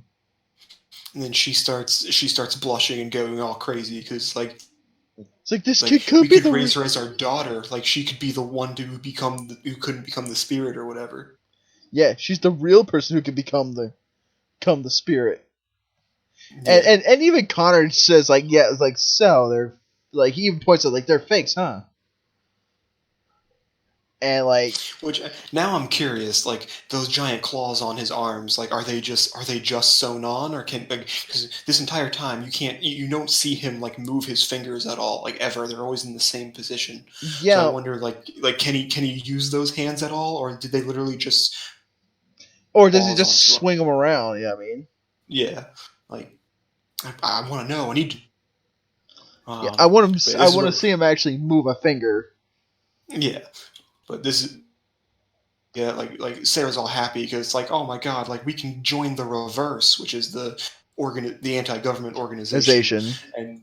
and this is where like that's like he doesn't want to hurt people, like he doesn't like I just want to be like I just want to live a comfortable life with you, like together, like I don't care about doing any of this stuff. And Sarah kind of just like smacks his hands away and is just like no, that doesn't work for me, like we need better. Yeah, she's a little bit of a gold digger type deal. Yeah. She's got like, no, I want to live comfortably. That's that. No, I'm gonna do whatever it takes to do that with or without you in the picture. And she even says, like, as she's leaving, she's like, beyond this, there's nothing. Nothing. Like it's kind of obvious, like She's her, using but them. she doesn't care about him. She's friends with that. Yeah, like they're just friends who act like a husband and wife more than an actual husband and wife. And he actually, it's his love for her is one sided. Yeah. Yeah. Which it's really sad too. Like this big guy, Yeah. this hulking guy is getting kind of pushed around by her. Pushed around by a tiny woman, ain't that just life? Like I feel like if this guy had this like if Hunt was more like bitch what give him and gives her like a pimp slap in the face with those claws, I think her whole head would probably fucking Bitch, come I off. crushed a little boy today. You think I can't smack the shit out? Yeah, little. I bet you like if he were to do a pimp slap across her cheek, her head would probably come right the fuck off. It's possible. It's just, bitch. But no, now we jump back to lags. We Lag jump and Friends. lag and friend. Yeah, and they start. It's very brief. They start running, like Anne's all like, "Come on, hurry up!" And he's all like, "But wait a minute, I gotta go save the others." It's like you don't got time for that. You gotta deliver the letters. And then the ground erupts, and then we go back to what everybody else is doing. Yeah, we go to see what Connor and the gang are doing. Yeah, Connor and Friends. Connor and Friends. I guess it would be Niche and Friends, because let's be real, Connor's not a main character. No, he's not a major character, but she said like let's be real, it's Steak and Friends. It's Steak and Friends. Steak is the good boy. Yeah. But yeah, Connor starts talking to Hunt. To Hunt, and like revealing the fact that he's been awake this entire time, and you see Hunt like take some like ointment. Some kind of ointment, starts like putting it on Niche, and that's when like Connor starts saying it's like she was born with Maka blood. She's got nothing to do with the government. Yeah. And Hunt's as far as we know, she has nothing to do with the government. Yeah.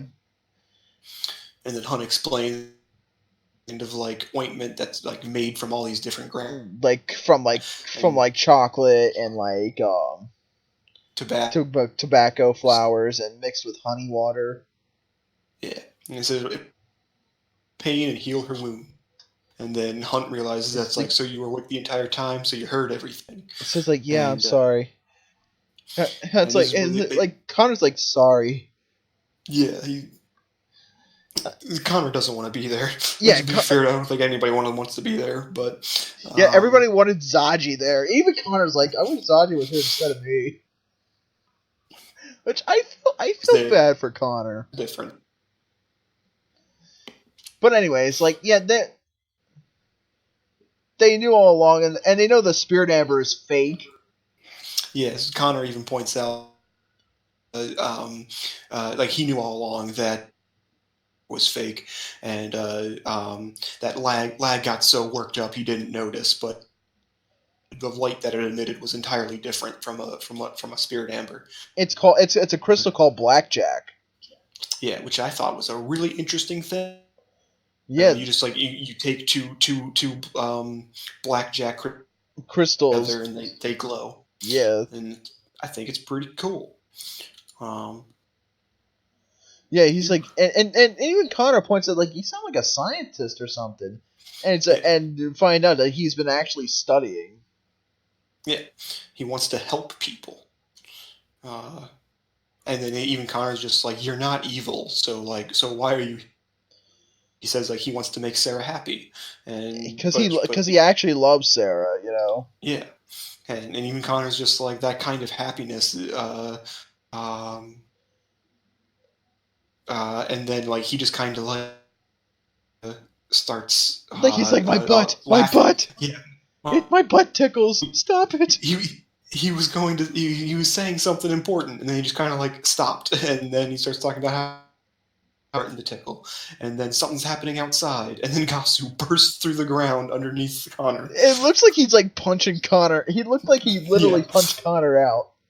Yeah, he's even got the blood coming out of his mouth. Bam! Gasu. Yeah, he's like, you came to rescue me. That's my dingo. That's the boar. Everyone runs outside to look out. And now we see the Gaichu is now out and about. The giant Gaichu bursts through the ground. He's out and about looking for some heart to eat. Yeah. He's like, where's my lettuce? You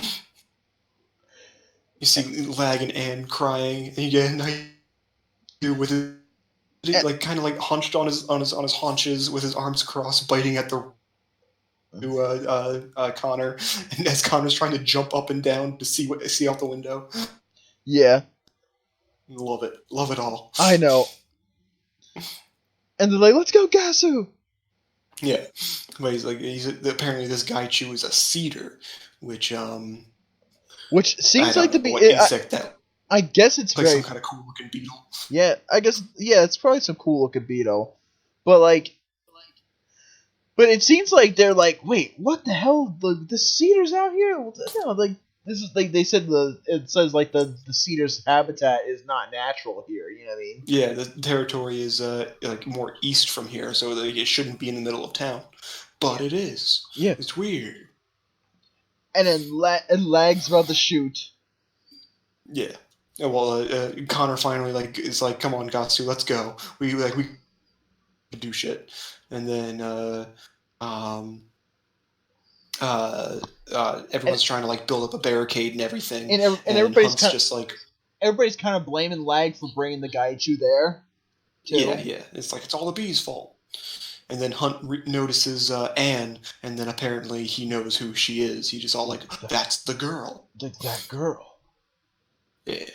And Lag charges up his eye. It's his heart gun, Akabari. But it doesn't do anything because he shoots it right in the metal plating, even though he knows he's supposed to aim for an opening. Yeah, I know. Well, because Good Boy Steak is not there. Yeah, no one's there to point it out. I like this, where out what to do, and then you see Anne setting one of the letters on fire, and she's like, "I should have done this from the beginning. Like, this is what it's after." And Lag puts the fire out, and is just like, "No, you can't do that." Yeah, exactly. Lag's like, "No, this is all these important people. These are important people's letters. You can't burn them." Yeah, they need to be delivered. That's what I do. Yeah, together with your father's heart. He'll deliver all of them. Yeah. And she's like, Lag. And this is where Connor shows up. And this is where Connor gets his moment, which I'm so happy for. Yeah, I know. He actually becomes badass for a bit.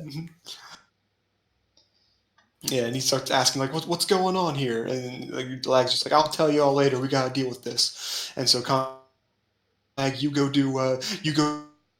a distraction. We're on this. And him and Katsu... He's like, even Lag's just like, "Connor? Like, what?"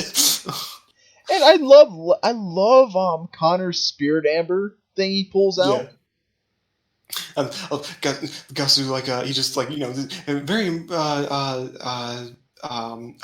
there's kind of, urgency here. But you see Gasu just kind of like, step, step, step, dig a little, step, step, step, dig a little, dig a little. and these heart and this spirit ambers, they're basically, it's landmines. Yeah, heart landmine and spirit amber.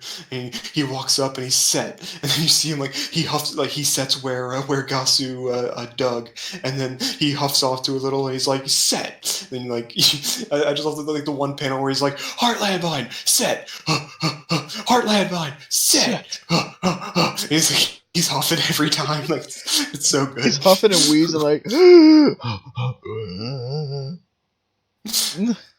Oh my god, I love Connor. The first one, like, he's on his knees putting it down. The second one, he's kind of like even more on the ground. I feel like he's like over. I feel like he's like, God damn it, why did I do this? Why did I pick the gun? Why did it have to be the landmine? But yeah, this is the other thing I was like how everyone's heart's different. You find out that Zaji's heart is about shards malice. of malice. Yeah, and now you find out that everything's finally ready, and Connor shows his shards are about his appetite.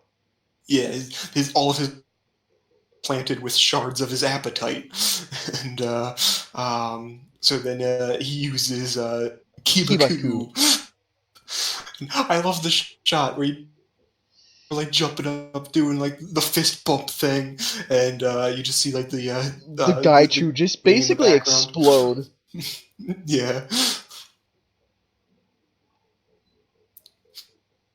And the Gaichu. Yeah, he knocks the Gaichu on its back, and he's like, no, shoot it now, damn it. But big problem.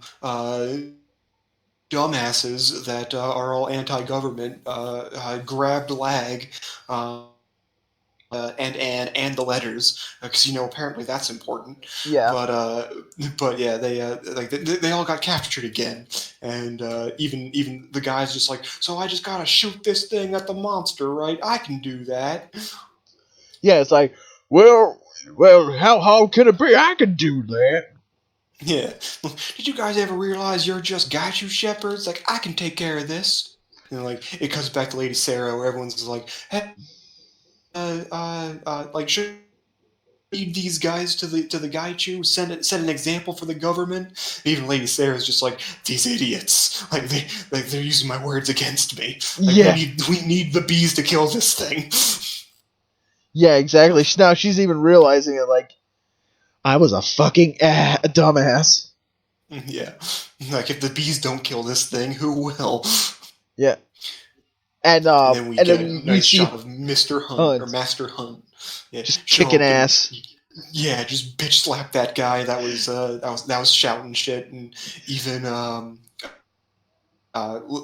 Lady Sarah is looking out, and she's like, "Oh my god, it's him!" And this is big Rivera. Master Hunt comes out and just. He looks down at Anne and is just like, I did something terrible to your father. It has to end. Yeah, like, which he's having his like redemption moment. Yeah, this is his redemption arc. Like he has to end the lies. He shouts to Sarah, lies have to end. No. And then the Gaichu like starts charging at him, but then Daji, for whatever reason, shows up at the last fucking minute. Yeah, and manages to blast the gun. Everyone's all like, that attack, that was I see her walking up. It's like, oh my god, you guys are so fucking sloppy. Like, you know what? I did this. I took care of this in no time. Yeah, like I'll take care of this in no time. And volume 4 ends. Yep. All right. So far, what'd you think of volume 4? Really enjoyed it. It was very. The first chapter, I was kind of like, I mean, it was good. I didn't like not like it or anything, but like A little slower. I guess in a way, yeah, I thought it was. I guess it would be considered like, I guess, more padding is what you call in a manga. But yeah, Yeah. I felt it would be more like a filler episode where it was like didn't really touch on anything, didn't really explain anything. It introduced one new character that sort of kind of maybe might come back, Yeah. and Mock. but yeah, that's like that's really all it did. But then like Well, when, you know, it like, would Lag- yeah, but this volume introduced Dr. Thunderland Jr. yeah, like the chapter was good, and you know, it started like getting the ball rolling with the plot and everything, moving on to like the next adventure and all that stuff. And we're learning more about like what people really think about the government and like learning more about the this anti-government movement that was ready, but like hasn't really been built upon since then. And like and Lady Sarah is basically just like she's trying to make conspiracy tinfoil hat people pretty much. She wants to join the actual conspiracy theorists. She wants to join the reverse, but she's not there yet. And apparently, I guess whatever they're doing is like they're trying to this is their their get in. Their initiation. Yeah, like they're doing this to get into the organization. Yeah, and she used Hunt like. Yeah, she's using Hunt, and I feel bad for him. You know what I mean? Yeah, I don't like the cliffhanger. Like as soon as I finished reading this chapter, I was just like, I had to stop myself because I was just like, I want to read the next one, and I need to know. I want to know more about Mr. Hunt. I want to know what's going on with him, and I kind of touched, or I kind of like brought it up at the end there, where it was just like Zaji shows up. Yeah, Zaji's a cool character. Yeah, but like, why? Like, what reason does she have to be there? Yeah, at the last fucking second too. It's like she Goku's her way in, and it's just like it's cool and all, but it's like what like how did she know they were there?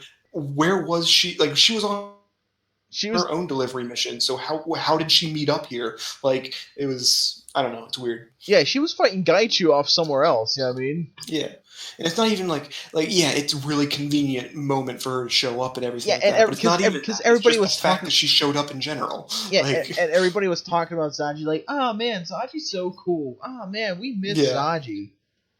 And doing like an explanation job about Zaji, like, oh man, Zaji's parents were killed by the Gaichu. You know what I mean? Yeah. And like this whole chapter was about like, man, I wish Zaji was here. Yeah, basically. Which we got a lot of her this volume, you know what I mean? Yeah, she's developing. Her character is growing. And so is Connor a little bit too, you know what I mean? Yeah. We get little bits and pieces. Finally got to see what Connor could do. Yeah, like he's not just sitting there eating. Yeah. And like we get a little more comedy too in this. Yeah. In this volume. I do want to know more about the shards of heart and everything, because like I just want to know, it's like how is everybody different with their shards? Yeah, like I mean I imagine they're different, but it's like I just want to know, like, you know, his spirit bullet is like based shards of his appetite. Yeah, does that mean like I don't understand how that works, but. Like, maybe, this is my prediction. I've read it before, but it's been a long time. But, like, my prediction is, that he might have went hungry one. Like, you know what I mean? We're growing up starving and stuff like that. Right. That would be interesting. You know? Yeah. I'd be down for that. And, but no, because Zaji's malice. Like, I mean, Zaji's makes sense. Malice is an emotion. Appetite's not an emotion. It's a feeling. It is a natural feeling, at best. Everybody and every living thing has an appetite. Yeah. So that's what I want to know. Is like, I'm saying, because it's his appetite, and you know his whole thing is he likes to eat and all this stuff. So I'm wondering if like their heart bullets are basically like shards of their personality, which makes me want to. I want to know what Mock is about because like is his heart bullet shards of asshole? Like I want to know. Shards of asshole.